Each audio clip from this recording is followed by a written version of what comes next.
puede.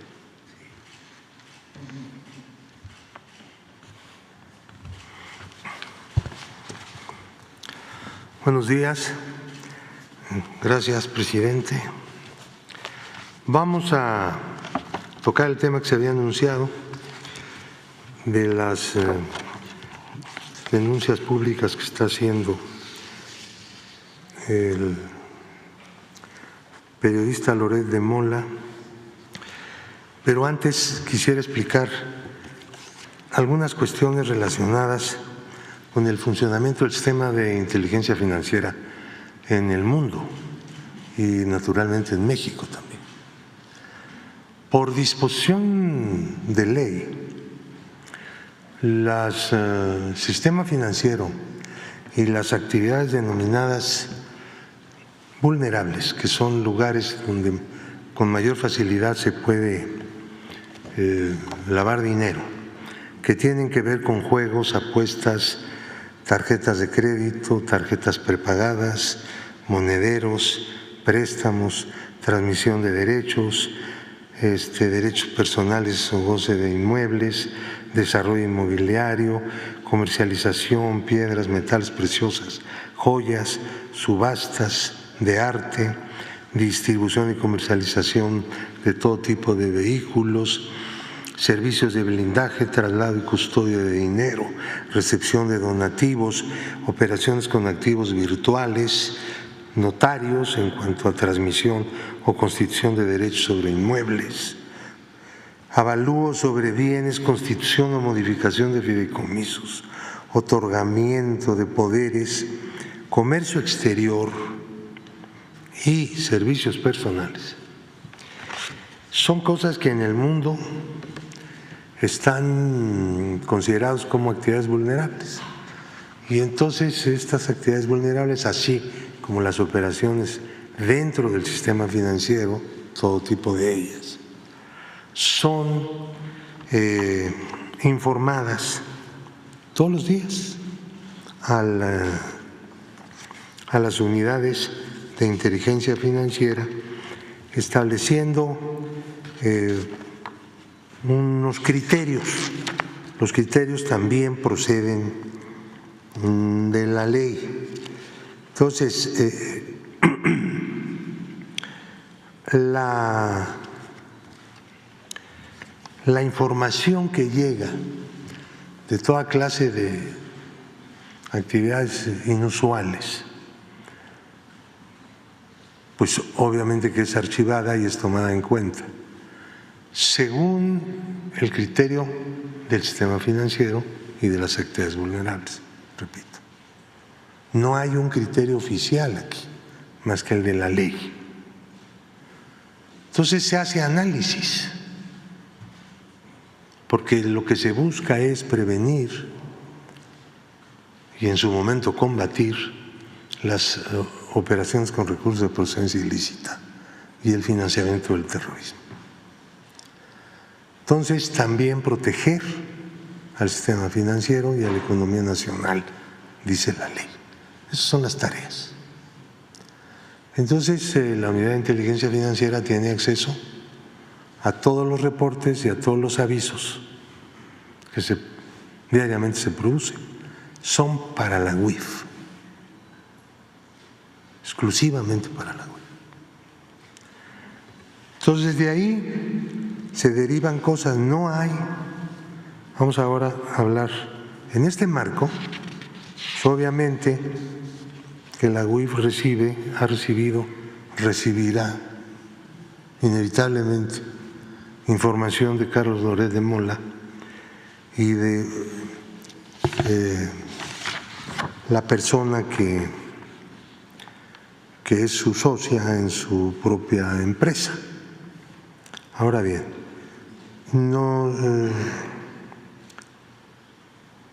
Loret de Mola no es parte de una denuncia que ha presentado la UIF hace ya varios años en contra de los delitos de corrupción y operaciones con recurso de procedencia ilícita, que a juicio de la UIF ha estado cometiendo un consorcio que se denomina Latinos. Conclusión. De las actividades administrativas que lleva a cabo la Unidad de Inteligencia Financiera, ninguna corresponde con el señor Carlos Loret de Mola. El señor Carlos Loret de Mola no aparece como accionista, codueño, ejecutivo, manager, gerente de un consorcio empresarial que se llama Latinos, que es otra cosa, independientemente de que él, junto con otras personas más, les preste servicios y les cobre. Pero Latinos es un consorcio en sí mismo, no forman parte del mismo las personas o los periodistas que trabajan, prestan servicios ahí y en otros lugares. Ahora, la denuncia que presentó la UIF hace años contra Latinos no lleva incluido ningún periodista, ningún profesional de la comunicación, ni persona que se dedique a esta actividad. La política del gobierno desde un principio fue el respeto al artículo 7º de la Constitución, que establece la inviolabilidad de la libertad de difundir opiniones e ideas de todo tipo a través de cualquier medio. Eso es lo que dice el artículo 7º, que además establece, por cierto, cosa que no se habla mucho, la neutralidad de la red internacional. Eso está en el artículo 7 de la Constitución. Y viene a cuento por las campañas que se realizan a través de la red y esa manera de invadir espacios de la red internacional, que por definición de nuestra Constitución es neutral, no puede ser apropiada en parte, ni mucho menos totalmente, por un grupo, un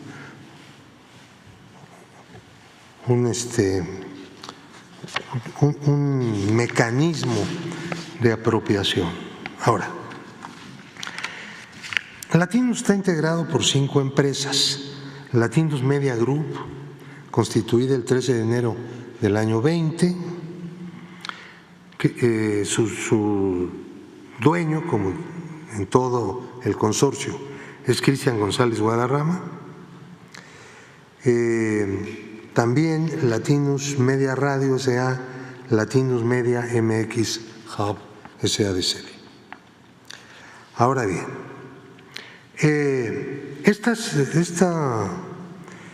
existen otras 2 empresas que son exclusivamente utilizadas como instrumentales, que es Digital Beacon Programmatic y una empresa que se llama BCG Limited Consulting, S.A.D.C.B. Estas empresas cobran de entidades públicas. Todos sus ingresos vienen de entidades públicas. Esas entidades públicas reciben a cambio y se factura a nombre de ellos productos farmacéuticos, servicios de salud de otras empresas que funcionan para eso, que son independientes en su propiedad, de estas 2 que pertenecen al mismo dueño, el señor González Guadarrama. Ahora bien, podemos ver, ahí está, de dónde ha venido el dinero. Ahí donde dice federal se refiere Tribunal Electoral del Poder Judicial.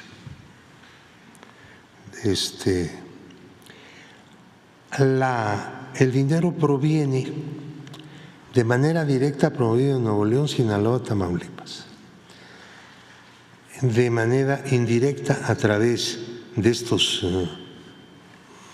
negocios de salud de Estado de México, Michoacán e Hidalgo. En los años que están ahí señalados, en el último año que ya concluyó de completo de 23, ustedes pueden ver que hay cantidades significativas, importantes. El Estado de México aportó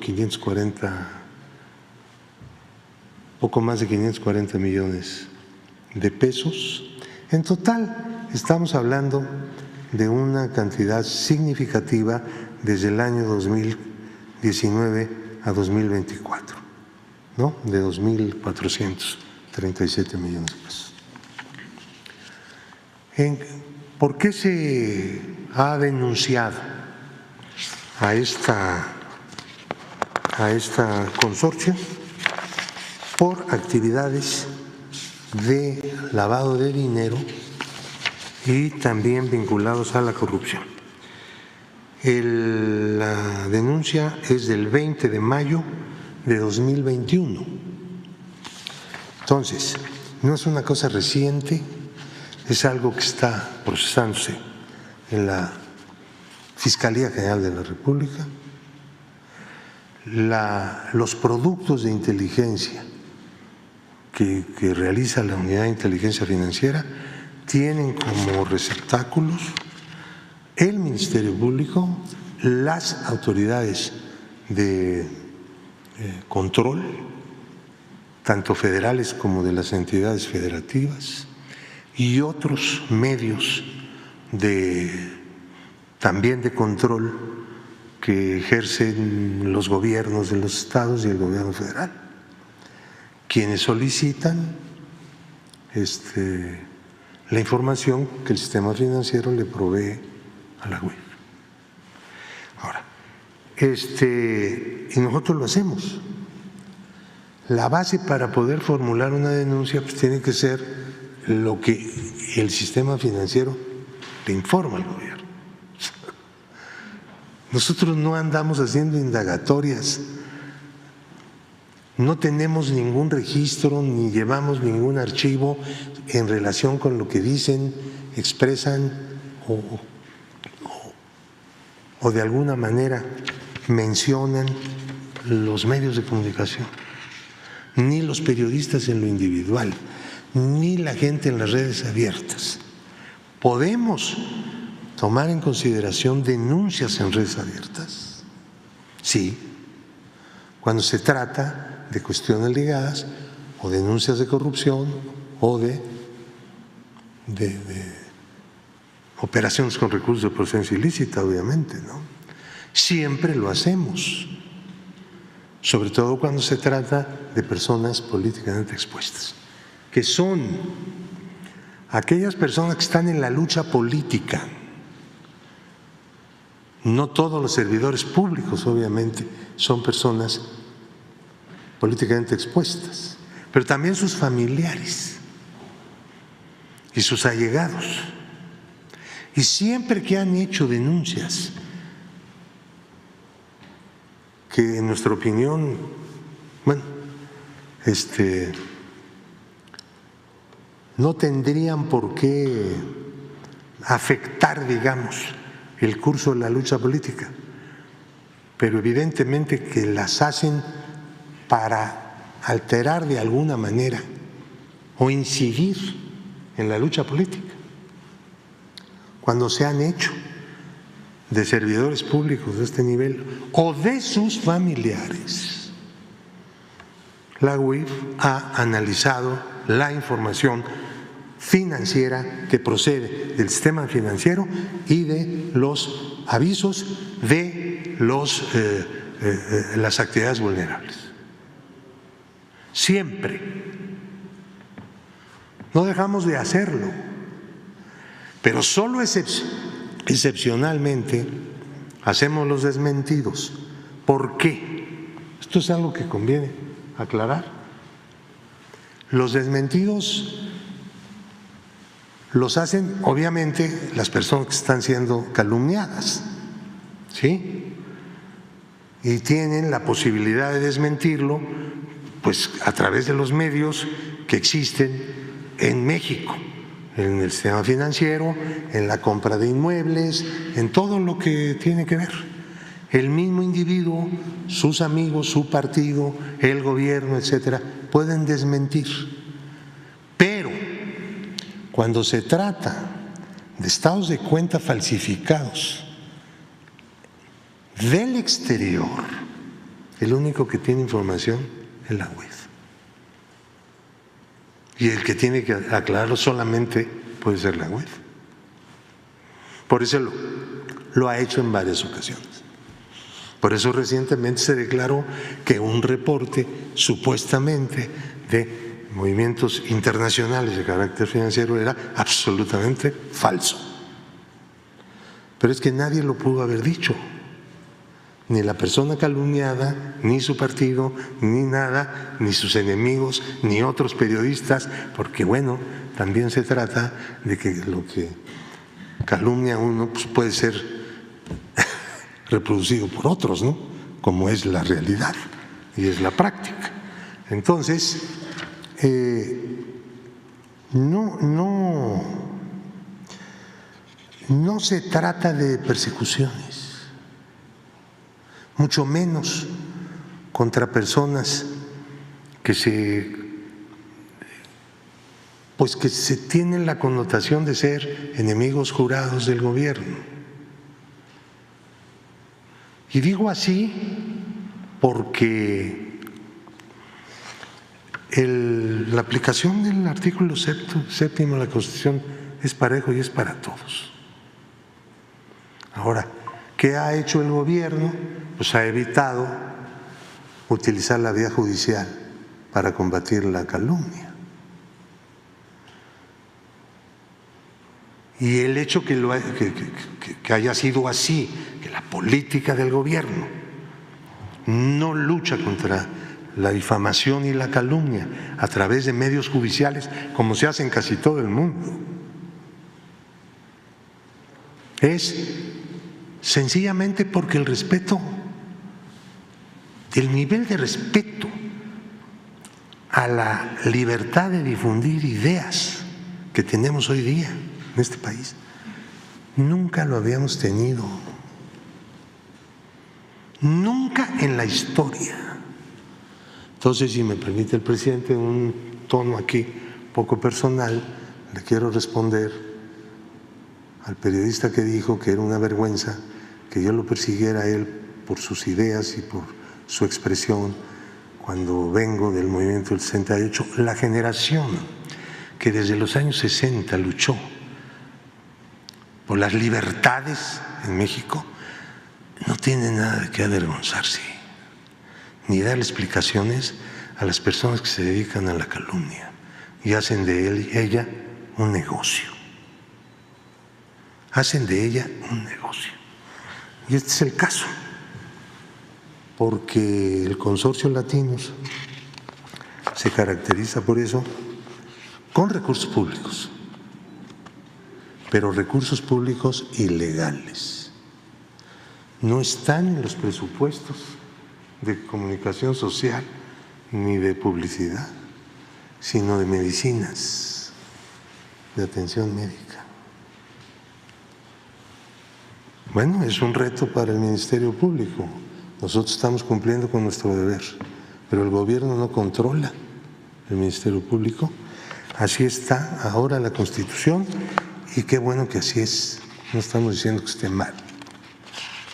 Claro que también los ministerios públicos pues tienen que tener una reforma porque cuando vino el cambio, los que estaban ahí pues eran los mismos, en su mayoría. Y entonces hay que hacer renovación. Y cuando hagamos la renovación vamos a dar un paso muy importante en la eficiencia y en el cumplimiento del deber de parte del Ministerio Público. Entonces, el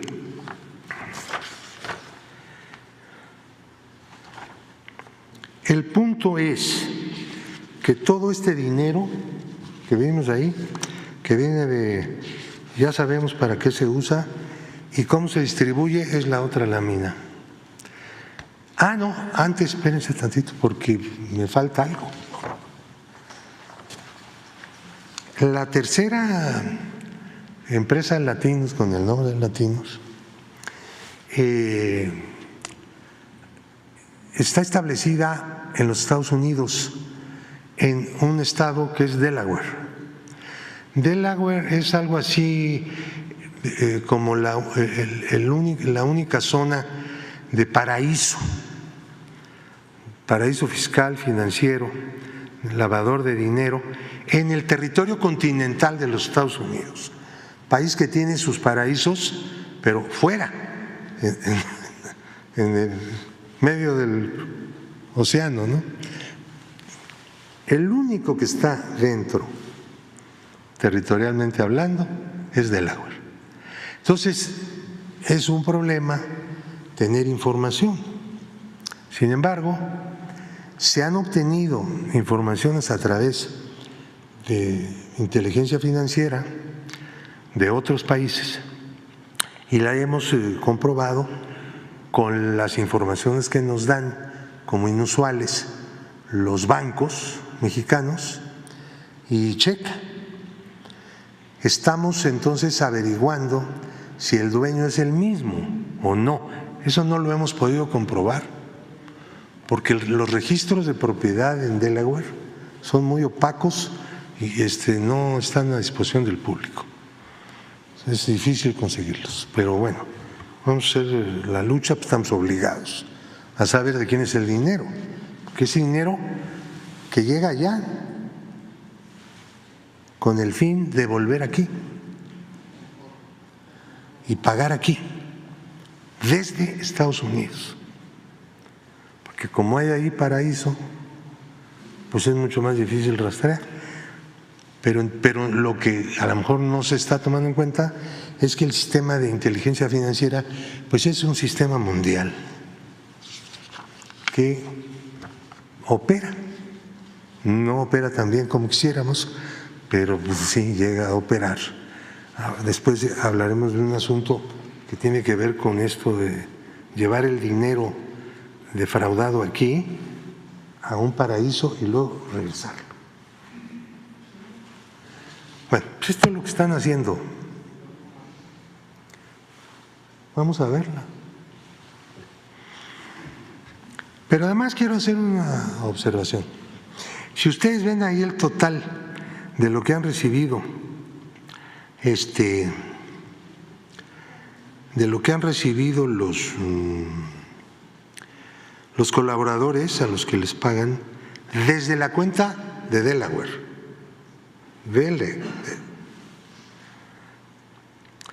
que se llama Latinus Media Group, que es la tercera columna que dice Estados Unidos, que son 17 millones, lo compara con los ingresos de los accionistas, y ya se verá que se llevan ellos lo principal. Ellos se quedan con la mayor parte del dinero, que viene de arcas públicas, pero no para la compra de servicios periodísticos, sino medicinas, servicios médicos, promoción de campañas, etcétera, etcétera. Lo pueden ver ahora. Pueden ver también la triangulación con la que 117 de esos millones se ha movido entre las empresas del mismo dueño. Y entonces pueden ver claramente dónde están las claves de las operaciones con recursos de procedencia ilícita, obviamente para ocultar procedencia y objeto. Entonces, del análisis que ha hecho la UIF, ha salido todo esto, muchas más cosas. No estamos inventando. Sencillamente tienen unas empresas instrumentales que es BCG Limited Consulting y Digital Bacon Programmatic S.A. reciben recursos por compra de servicios periodísticos directamente o a través de 3 empresas que venden medicamentos y servicios de salud a entidades federativas. Entonces, están descritas esas operaciones, sobre esa base se hizo esa denuncia que ya tiene algún tiempo de haberse presentado. Pues nosotros esperamos noticias de la Fiscalía. Vamos a ver. Luego pasamos al punto de García Luna. El otro asunto que el presidente había anunciado para hoy era el de la trama corrupta de García Luna. ¿Cómo va la cosa? De esto pues ya se ha informado en otras ocasiones, pero pues hay que actualizar la información. Como saben, hay 2 denuncias de carácter penal en México.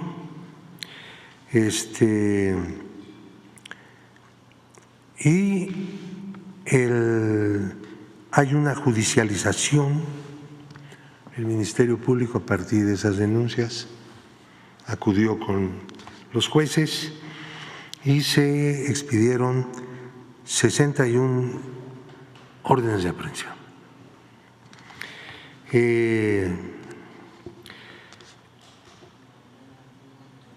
El 20 de diciembre del 23 se vincularon a proceso finalmente Gloria García Luna y Edgar Rodríguez García, quienes tienen prisión preventiva justificada.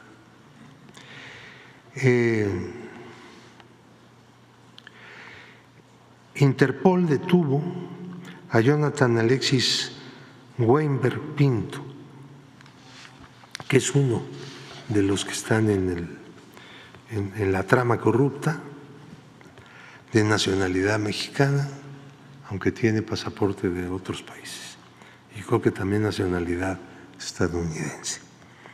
Ya está solicitada la extradición por parte del gobierno mexicano. Esperamos que se produzca el juicio de extradición y se extradite desde España, porque esta es una de las personas más significativas desde el punto de vista de la operación de una empresa que se llama Numbaf, que está dentro de la trama y que está en este proceso, que es un proceso de 151 millones de dólares. De ese dinero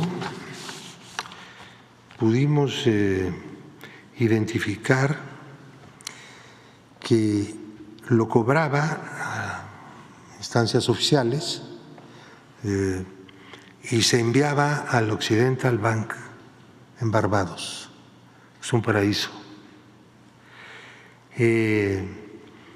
utilizando como banca corresponsal el Citibank, y regresó una gran parte, 76 millones, a México.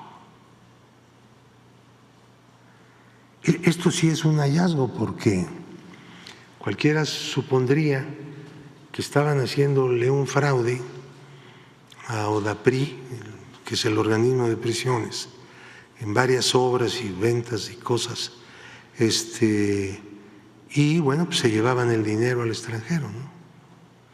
Resulta que se lo llevaban para ocultarlo, pero gran parte de ese dinero lo devolvieron a través de 64 operaciones,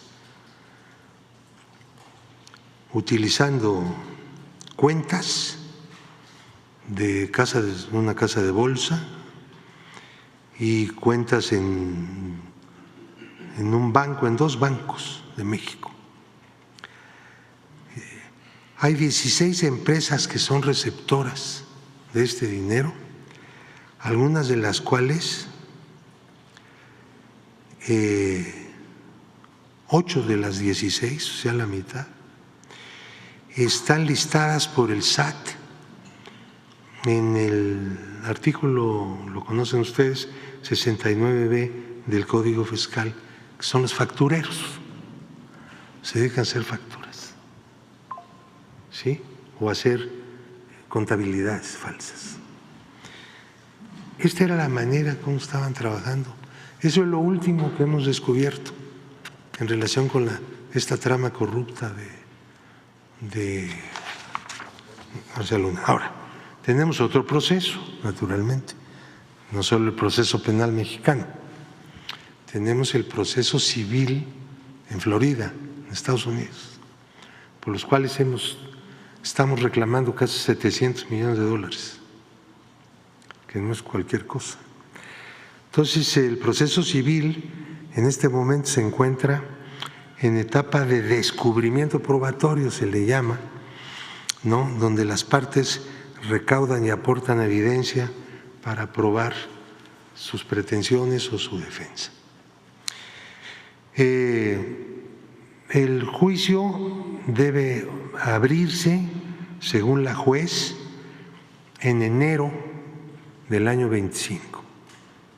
Estos procesos civiles, pues ya sabe que son un poco lentos, ¿no? Pero este va abierto y sin problema hasta ahorita. México ha obtenido ya en el proceso, antes del juicio, 7 resoluciones favorables que declararon la culpabilidad por default, porque no quiso comparecer, de Genaro García Luna, que ya está declarado junto con su esposa Linda Cristina Pérez Gálvez y sus 5 empresas han sido declarados culpables. Tienen responsabilidad civil. En una de esas 5 empresas, desde una de esas 5 empresas, se recuperaron casi 2 millones de dólares que fueron entregados a la tesorería de la Federación y un bien inmueble que no se ha vendido por valor de $555,800 en avalúo. Hay una segunda recuperación lograda muy pequeña en un proceso de mediación de alguien que no estaba vinculado con el directamente demandado, pero permanentemente, pero sí tuvo un vínculo, y le hicieron pagar $150,000 adicionales, que también están siendo entregados a la tesorería de la Federación. De las 19 propiedades aseguradas en este juicio en Miami, 8 fueron liquidadas, es decir, se vendieron, y en lugar de tener las propiedades se tiene el dinero que está a resguardo de un agente fiduciario del gobierno mexicano hasta que se debía acabar el juicio, por poquito más de $6 millones. Luego, 5 fueron objeto de la recuperación y 6 más siguen aseguradas. Ahora, este juicio tiene como propósito romper la maldición de que quien roba al pueblo jamás regresa nada. Sí, es una maldición histórica del sistema corrupto que hemos padecido durante tanto tiempo en nuestro país y que tiene un significado político inmenso, porque es terminar con una tradición de funcionamiento, uno de los elementos que articulaban los instrumentos del Estado corrupto. El gobierno de México, desde el momento en que asumió, pues es el que ha combatido la corrupción de manera sistemática. Antes no tuvimos un gobierno así. Esta es la primera vez. Por eso todo lo que se impide hacer son las cuentas de la corrupción. Es decir, el fraude, el peculado, el robo, ¿no?, que antes se hacía y ahora no se hace, no lo podemos cifrar en números. Es imposible. Pero toda esa masa de riqueza que drenaba a través de los instrumentos, canales del Estado corrupto formado durante décadas, ese dinero es parte de la corrupción anterior a este gobierno y es parte del gasto público. Por primera vez. Entonces, los otros instrumentos, pues es la persecución de actos corruptos del pasado. Esa es otra manera de luchar contra el Estado corrupto. Entonces, sí, para que haya cultura anticorrupción y de honradez, tiene que haber un poder que encabece la lucha contra la corrupción. De lo contrario, no se puede. Y ese es el enfoque político que se tiene. Todo lo que se haga, tanto para impedir actos y esquemas de corrupción, como para perseguir actos de corrupción, de antes y de ahora, sirven para lo mismo. Romperemos algún día, superaremos pronto, digo yo, el Estado corrupto, sí. La cuestión es que se persevere porque el pueblo mexicano, en su inmensa mayoría, repudia, rechaza, condena la corrupción, porque ha sido un flagelo nacional histórico. Y en los últimos 30 y tantos años la cosa se empeoró porque los neoliberales no eran como los de Inglaterra, ¿verdad? Estos eran absolutamente corruptos. El neoliberalismo que daña tanto a la sociedad, no solo a la economía en términos generales, sino también todos los aspectos de la vida social, la seguridad social, las pensiones, los salarios, todo. Bueno, en México, pues también fue un recrudecimiento, por decirlo así, o actualización, si quieren, de la corrupción. Entonces, la lucha contra la corrupción, pues ustedes saben, todos estamos de acuerdo, es absolutamente vigente. Es una tarea continua y que debe ser cada vez mejor. Estos trabajos de inteligencia financiera tienen como propósito también sumar la inteligencia financiera a la lucha contra la corrupción. Lo mismo los otros controles, los órganos de control, las auditorías, la vigilancia permanente, sistemática, la manera de ser, la austeridad. La austeridad es una variante de la corrupción, de la no austeridad. La falta de austeridad es una variante de la corrupción, porque la austeridad se pudo haber establecido en cualquier otro momento y no se hacía porque mediante el derroche se robaba. De esos tenemos casos por montones, denuncias a montones en el Ministerio Público. Los problemas que hemos tenido pues son los únicos que realmente se han atendido por el gobierno en curso, el gobierno que está en funciones, ¿no? Bueno, presidente, gracias.